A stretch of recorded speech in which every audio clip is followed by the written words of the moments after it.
Bienvenidos amigos y amigas de Latinoamérica y el mundo. Soy Daniel De Vita y me encuentro con el querido hermano Diego en la lucha porque hoy vamos a tener un encuentro muy especial. Venimos todos analizando de manera muy expectante lo que está ocurriendo en Afganistán con este tema de la vuelta de los talibanes al poder y tenemos un invitado muy especial que lo vamos a presentar sin dilaciones. Él es Bassem Tejeldine, analista internacional, especialista en temas de Medio Oriente, y voy a dejar que nuestro querido Diego en la lucha lo presente. Bueno, hola a todos y a todas. Un gusto, Daniel, estar nuevamente en este espacio. Y aquí tenemos con nosotros a Bassem Tejeldine, como dijiste vos, analista internacional de alto vuelo. Así que hay que aprovechar y sacarle el jugo a esta entrevista. ¿Cómo andás, Bassem? ¿Qué tal? ¿Cómo están ustedes? Daniel, Diego. Bueno, muy bien, acá muy feliz por esta entrevista. Muchas gracias. Muy bien, agradecidos Gracias por tu presencia. Vos sos venezolano, venís teniendo unos análisis internacionales que están despertando, bueno, muchísimo interés en los medios de comunicación, prácticamente de todos los continentes. Como te decíamos antes, es un placer, un orgullo recibirte. Y antes de comenzar con las preguntas más filosas, nos gustaría que pudieras hacer un muy breve repaso para aquel que se está metiendo en tema, por lo menos de estos 40 años de injerencia norteamericana en Afganistán, cómo comienza esta historia pasando por las Torres Gemelas, la guerra y al momento en el que estamos asistiendo ahora.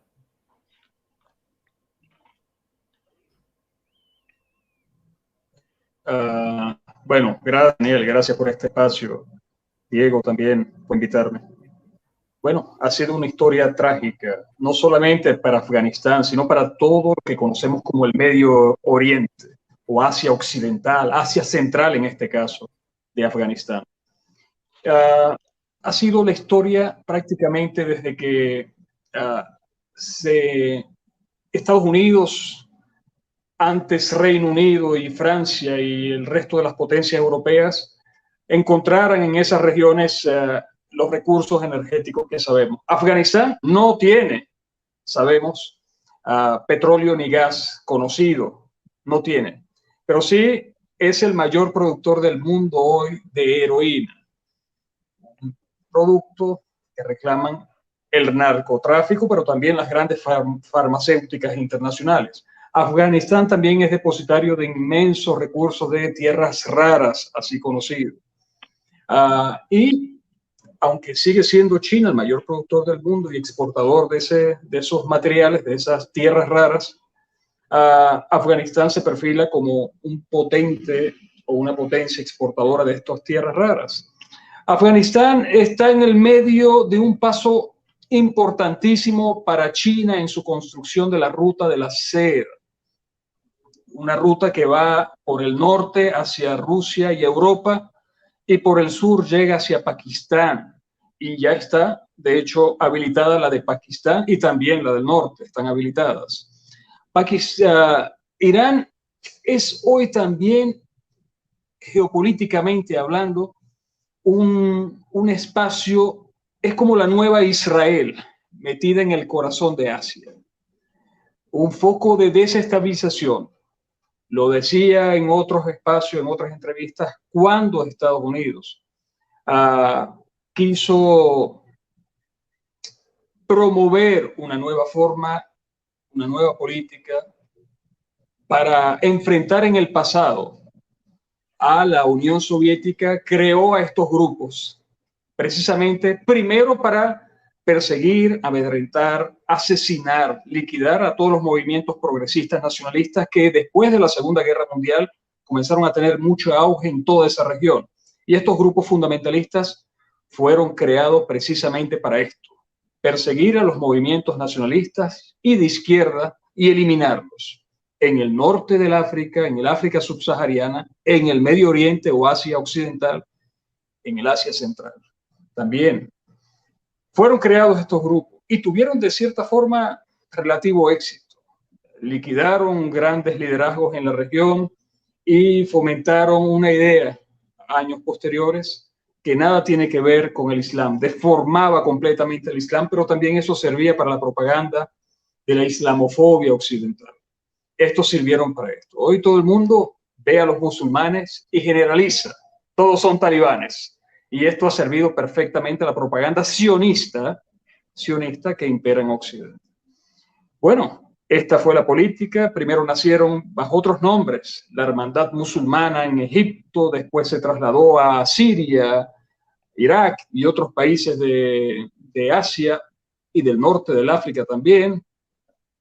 No tuvieron, lograron liquidar importantes liderazgos y movimientos progresistas, sirvieron a la política imperialista, pero se impuso en varios países del África y de Asia o el Medio Oriente, se impusieron los gobiernos nacionalistas. Llega al poder el gobierno de Siria, primero de Hafez al-Assad, el papá del actual presidente Bashar al-Assad, y así otros grupos nacionalistas. En Egipto logran vencer a la orquesta británica y de la hermandad musulmana, la Nasser, el gobierno nasserista, Jamal Abdel Nasser, reconocido líder panarabista, progresista y socialista. Logra vencer a estos movimientos retardatarios, fundamentalistas, que, repito, nada tiene que ver con el Islam, pero servía la política del imperialismo. En Argelia también logran vencer los movimientos nacionalistas, se impone la revolución argelina, pero todos estos movimientos sirvieron en un principio para enfrentar a estos grupos nacionalistas, a estos frentes nacionalistas que comenzaron a independizar a sus países, Argelia, Siria, Egipto, de lo que después de la Primera Guerra Mundial significó la partición de todas las tierras árabes en el Tratado de Sykes-Picot, 1916. Caía el Imperio Otomano y se repartieron principalmente Francia y Reino Unido todas las tierras árabes. Y se crearon lo que hoy conocemos como los estados nacionales. Ya eso era parte de la repartición. Lo que hoy conocemos como los estados nacionales, Siria, Egipto, Argelia, pero todo eso era antes una gran nación árabe, repartida, repito, posteriormente por los imperios británicos y franceses, y luego de la independencia se crean las diferentes nacionalidades. Pero el líder panarabista progresista y los movimientos nacionalistas panarabistas también en toda esa región, el norte del África y en Asia, pujaron por la unidad y la restauración de la unidad árabe. Lo cierto es que en un principio sirvieron para esto, estos grupos fundamentalistas. Caída la Unión Soviética, desaparecido varios frentes nacionalistas en toda esta región. Entonces, Estados Unidos tuvo la fabulosa idea de reestructurar su política, de cambiar su política. Estos grupos que fueron apoyados en un principio, armados en un principio por Estados Unidos, por los diferentes servicios de inteligencia de Israel, de Reino Unido también, el Mossad israelí. Entonces vieron la necesidad de darle un vuelco a todo esto y pasarlos de ser los free fighters, antes reconocidos por Occidente como los luchadores por la libertad, recibidos por Ronald Reagan. De hecho, hay una imagen corriendo nuevamente por allí de Ronald Reagan cuando recibía a los talibanes. Pasaron a ser entonces de los héroes, luchadores por la libertad, en aquel momento a ser los demonios terroristas, lo que siempre fueron, los demonios terroristas. Una vez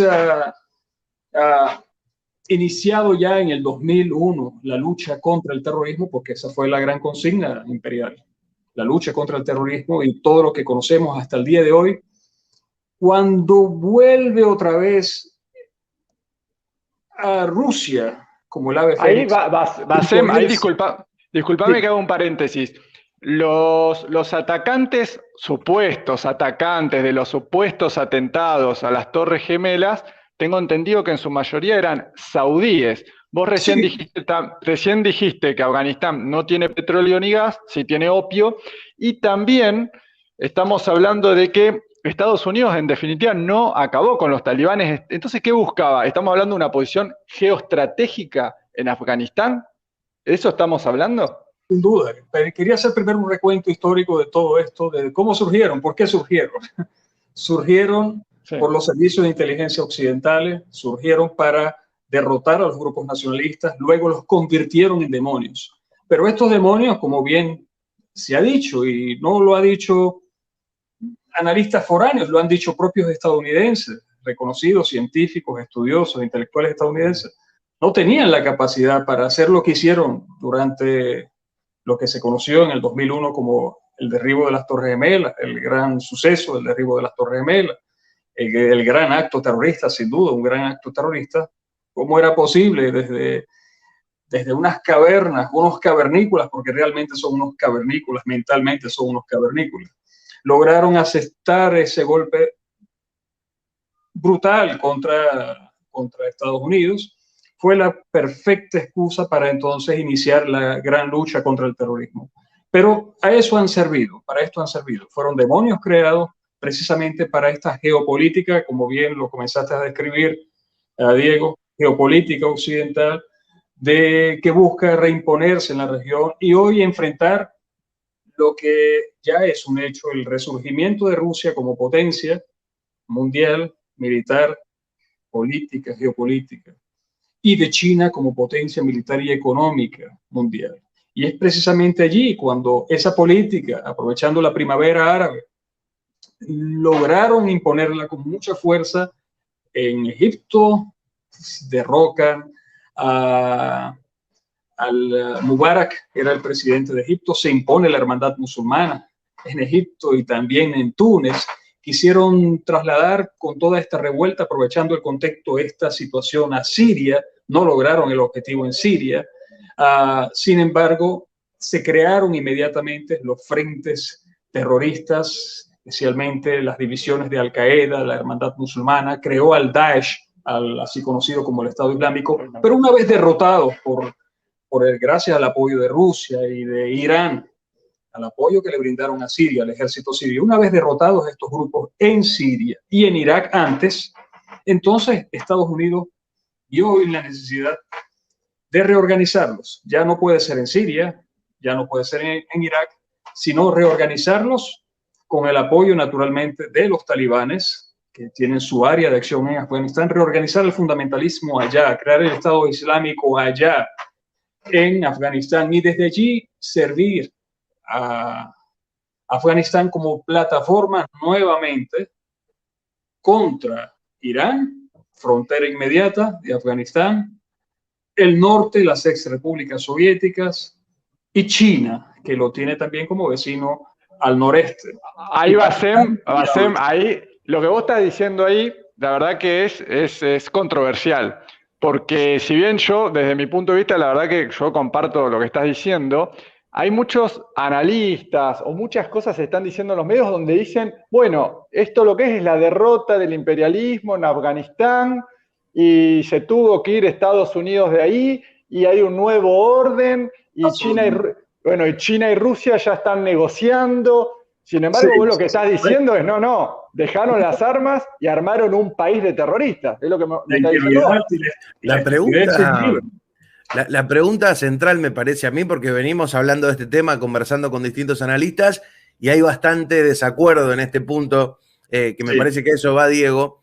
Y lo que te plantean es, ¿por qué Estados Unidos, si esto fuera una operación o un teatro, quedaría tan mal parado? No lo ha hecho con la prolijidad que suele hacer Estados Unidos este tipo de cosas, y queda mal parado en un punto. Y por otro lado, ¿por qué si ya Estados Unidos controlaba Afganistán necesita de los talibanes y armar esta especie de golpe falso o de rendición? No, bueno, eso de la imagen de Estados Unidos es lo que menos le ha valido a los Estados Unidos a lo largo de la historia. Lanzó 2 bombas atómicas sobre Hiroshima y Nagasaki, masacrando a la población civil de esos países, de ese país, de Japón, y eso es lo que menos le importó. Apoyó a las dictaduras más cruentas del hemisferio en América del Sur, en Chile, en Argentina y en otros países, y eso es lo que menos le ha importado a la figura de Estados Unidos. Su reputación política, moral, es lo que menos le ha importado. Apoyar a los... Bassem, igual me refiero a todo lo contrario. Dime. Te digo que me refiero a todo lo contrario, digo, no tienen ningún problema en aparecer ante el mundo como los grandes tiranos, pero sí se cuidan de no aparecer débiles, que eso es lo que nos llama la atención. No, pero es que tampoco les ha importado mucho, claro. En este caso sirve más la geopolítica que lo que pueda aparentar una debilidad de los Estados Unidos, que hoy aprovecha, por ejemplo, Donald Trump para mediáticamente enfrentar a Biden. Pero recordemos que fue el propio Donald Trump el que firmó el acuerdo de retirada el año pasado, de entrega a los talibanes de Afganistán. Fue el propio Donald Trump. Pero lo aprovechan mediáticamente. Y eso de la reputación moral o la figura de la fuerza, de la imponencia militar, es lo que menos le importa. Porque en el fondo Estados Unidos conoce o reconoce lo que quiere, y China y Rusia reconocen o conocen los planes de Estados Unidos con esta política, con esta jugada en Afganistán. Eso de aparentar fuerza o debilidad, sabe muy bien China y Rusia que no es lo que está de trasfondo, no está aparentando ninguna debilidad a Estados Unidos con esto, puesto que no se trata aquí de una guerra perdida contra el Vietcong. Se tratan de los talibanes, de sus propios demonios, creados por ellos mismos, por los Estados Unidos, y que responden a una política que ya Rusia y China e Irán conocen muy bien de lo que se trata.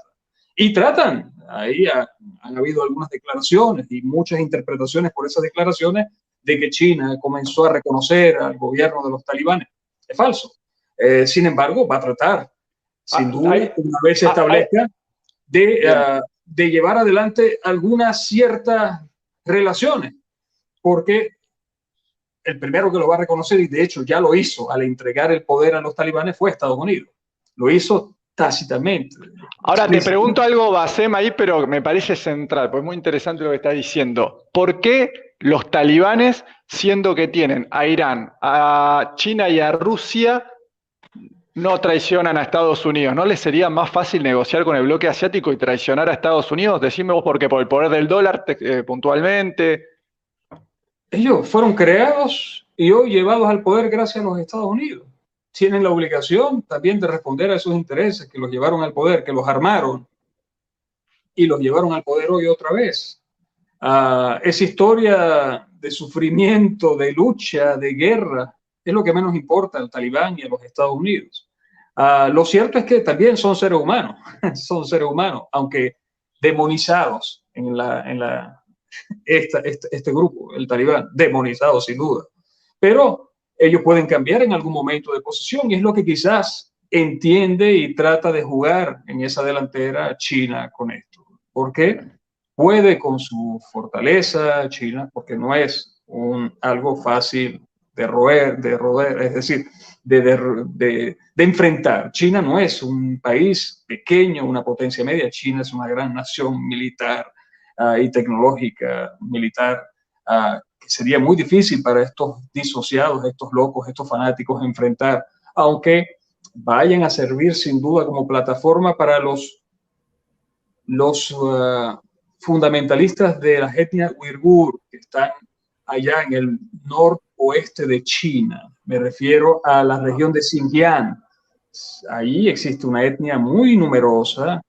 Ahora no tengo las cifras a mano, pero se tratan de millones de esa etnia, que son chinos en el fondo, pero de religión islámica, musulmanes, que han sido partícipes ellos en todo este caos que ha sucedido en el Medio Oriente. Muchos de estos grupos, porque son varios frentes que están allí, de estas mismas etnias, fueron captados por el Daesh, por Al-Qaeda, y han participado en el Medio Oriente, en Siria y en Irak, en esas guerras, en Yemen también, y muchos, es lo que teme China, que estos podrían regresar y crear caos en China, como en su momento lo hicieron, actos terroristas que afectaron sin duda, sobre todo a esa región, no al resto del país, a esa región.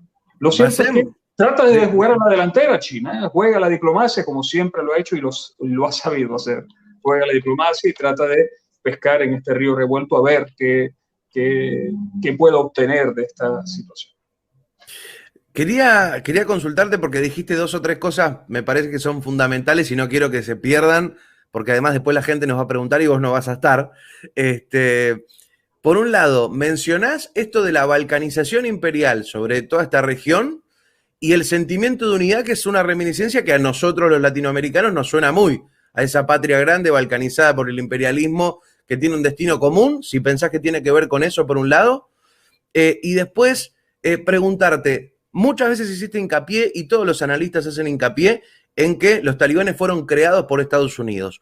Cuando hablamos de que fueron creados, ¿estamos hablando de que de la nada se armó esto? ¿O fue ir a reclutar lo peor de lo peor de lo peor en esa zona y foguearlo, fomentarlo y hacerlo crecer? ¿De dónde surge el fundamentalismo, la interpretación y la aplicación de una religión como el Islam? Que hay un montón de gente que tiene ese credo y es gente buena y amable y la lleva a hacer buenas acciones. ¿Cómo esa misma creencia lleva a estos tipos a ser unas bestias despiadadas? ¿Eso también es parte de Estados Unidos o hay también una corriente milenaria que tiene estas ideas y no piensa revisarlas? Se aprovechan de una historia, de una corriente que ha tenido su base en Arabia Saudita. Me refiero a la corriente wahabí, a la interpretación wahabí del Islam. Como en el Islam, así como en el cristianismo o en el judaísmo y en otras religiones, existen múltiples interpretaciones. Y así, repito, como el cristianismo en el pasado y en el presente hoy, existen grupos fundamentalistas que en algunos momentos de la historia reciente y pasada han tomado las armas y en nombre de Jesús o del cristianismo han asesinado o han hecho cruzadas, si nos vamos mucho más atrás, cruzadas, las famosas o las infames cruzadas en el Medio Oriente en nombre de la cruz. Valga esa redundancia. También en el judaísmo, interpretaciones fanáticas que han llevado a la imposición de una ideología o al surgimiento de una ideología como la sionista, que ha hecho su parte en el caos que ha vivido esa región. Y vamos más allá. También aquí en Colombia, sus acciones de Israel en Colombia o más al sur, sus políticas intervencionistas en el África, etc. Igual sucede con el Islam, pero allá se basan, claro está, en una interpretación que ha coronado desde el principio del surgimiento de la monarquía wahabí. Me refiero a la monarquía de los Saud. Imagínate, un país que tiene el nombre de una familia, Arabia Saudita, Arabia de los Saud, de allí viene el nombre de Arabia Saudita.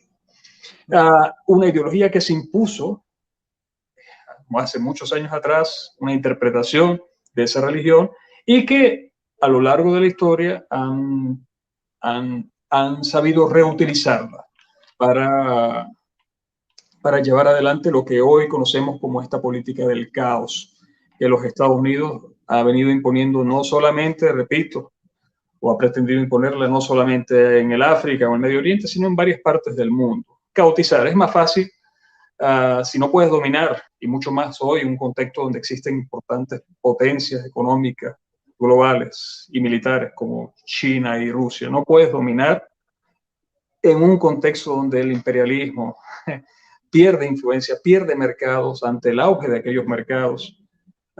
Entonces es mejor cautizar. Es fácil entonces confiscar, robar por medio del caos, la política del caos.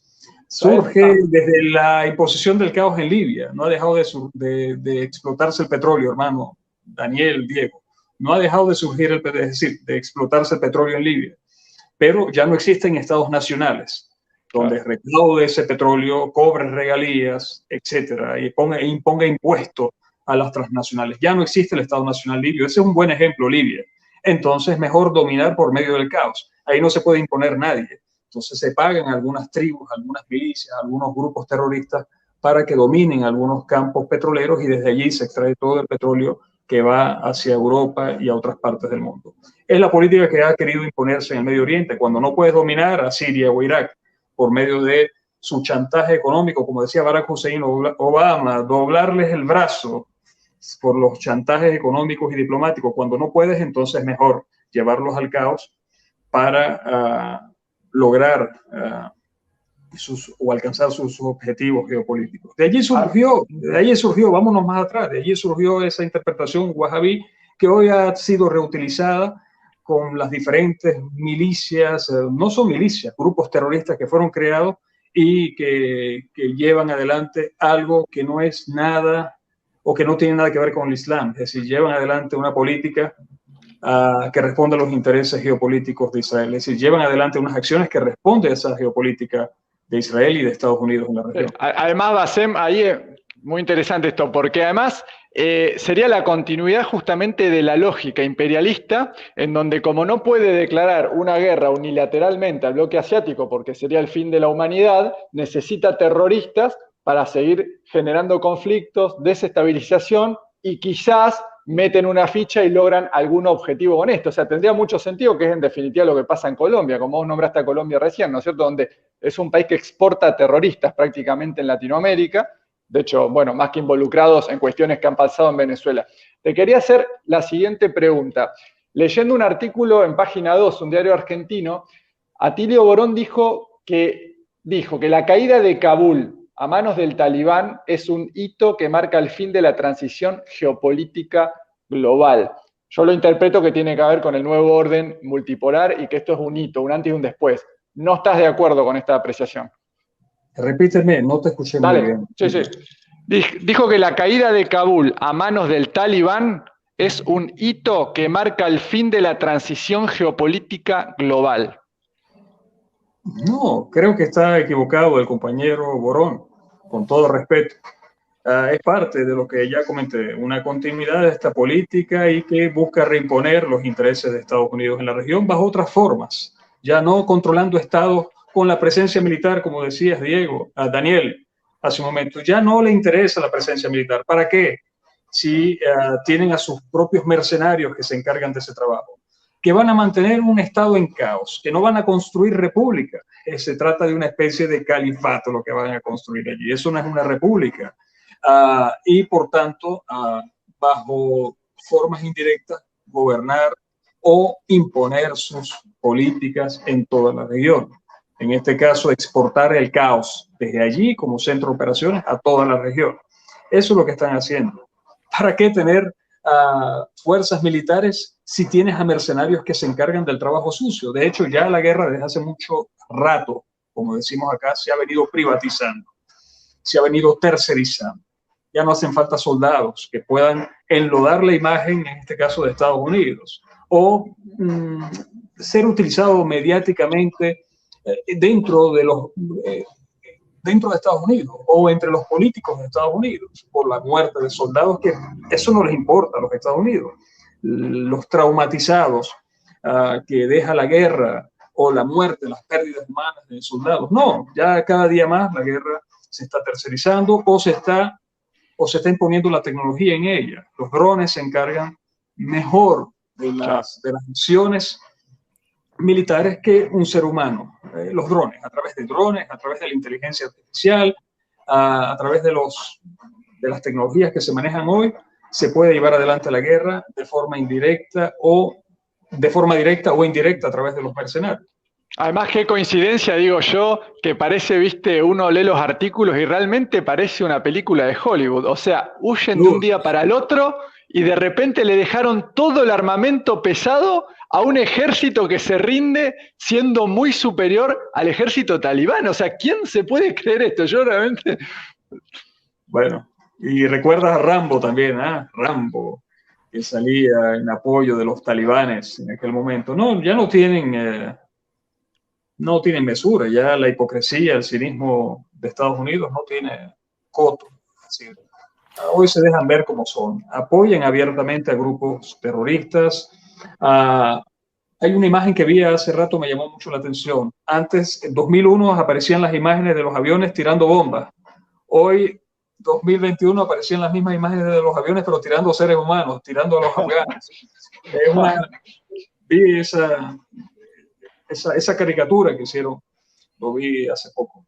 Y es eso, ya no hay mesura en la hipocresía, en el cinismo de los Estados Unidos para esto. Se apoya abiertamente a grupos terroristas, se les arma, se les entrega armas y se pretende perpetuar una política del caos para toda la región, que no será fácil, no será fácil. Los han vencido en Siria, los han vencido en Irak, los han vencido en Egipto, los han vencido en Argel. No será distinto ahí en Afganistán. No hace falta ya que una Unión Soviética en el pasado, hoy Rusia o China, entren nuevamente a Afganistán. simplemente con contenerlos allí. Se cuenta con tecnología también para contenerlos o enfrentarlos en los campos en el campo militar que se plantee, pero ya no será fácil para los Estados Unidos. Sin embargo, insiste Estados Unidos en esto. Bassem, me gustaría tener tu reflexión con respecto, a mi juicio, a este festín de hipocresía que venimos viendo en los medios de comunicación durante toda la semana, donde plantean, no sé, horror por las masacres a las mujeres, por pensamientos arcaicos, por la violencia, por el punitivismo exacerbado. Todo parece que lo inventaron los talibanes y que ahora va a volver a existir en la humanidad por la presencia de los talibanes, pero vos recién mencionabas hace un ratito Arabia Saudita, es un país que tiene con matices exactamente ese mismo modelo, pero al ser aliado de los Estados Unidos nadie habla de eso. Daniel, ¿Se viene un modelo como el de Arabia Saudita para Afganistán y peor? Daniel, el regente del Talibán son los sauditas. De esa tarea de rectorearlos se va a encargar Arabia Saudita. Es la tarea que le delegó a Estados Unidos, es la tarea sucia que le delegó a Estados Unidos a Arabia Saudita, su mayor lacayo en la región. Además que la ideología que impera en el Talibán es la ideología wahabí, es la ideología reinante en Arabia Saudita. ¿Cuál es la diferencia entre Afganistán hoy con los talibanes y el reino de Arabia Saudita? Ideológicamente ninguna. ¿Cuál es la diferencia? Es que estos sauditas tienen muchos recursos y saben maquillar bien, quizás algo, quería ser un poquito, bueno, las plazas públicas en Arabia Saudita, hay muchas imágenes, muchas de las plazas públicas en Arabia Saudita se destinan para las decapitaciones públicas de los que ellos catalogan como las adúlteras o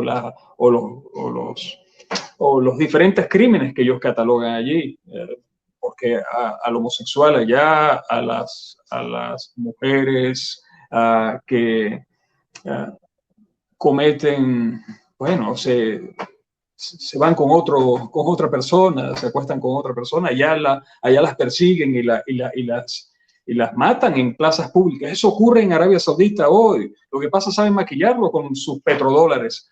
Los afganos quizá no tendrán esa posibilidad que tienen los sauditas de maquillar muy bien los crímenes que van a cometer, porque es la misma ideología regente que los une a ambos. Es la única diferencia. Aquellos son afganos, estos son sauditas. Estos sauditas tienen dinero, saben utilizar bien los medios, pagan muy bien para maquillar sus crímenes dentro de Arabia Saudita. Aquellos quizás el opio no les rendirá mucho para pagar y tapar esa publicidad negativa que tienen. Bien, yo para ir terminando, Bassem, sé que no tenías tanto tiempo, porque la verdad que da para 4 horas de entrevista, porque es muy interesante este tema. Quería una apreciación tuya y ya vamos terminando, ¿te parece, Daniel? Acá con esto.